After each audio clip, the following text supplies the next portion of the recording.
mbokk yi on s'est beaucoup battu pour un projet te projet boobu mooy sauver le Sénégal ay at juróom-ñeenti at ñuy xeex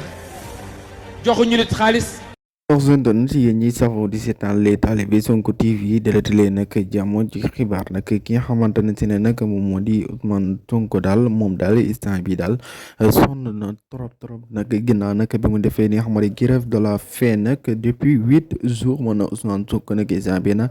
évacué nañ ko fa la nga xam si moo di hôpital urgence lan ko évacué mu nekk nag loo xam si nag patriote yëpp rek na ngeen ko ñaanal mu gaaw jóg rek fële nga xam si ne fa la tëdd nii di président Ousmane Sonko daal instant bi daal sonn na trop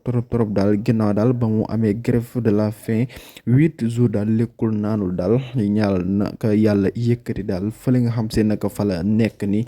ci ndigal sunu borom. mbokk yi on s'est beaucoup battu pour un projet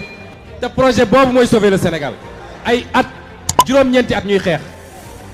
joxuñu nit xaalis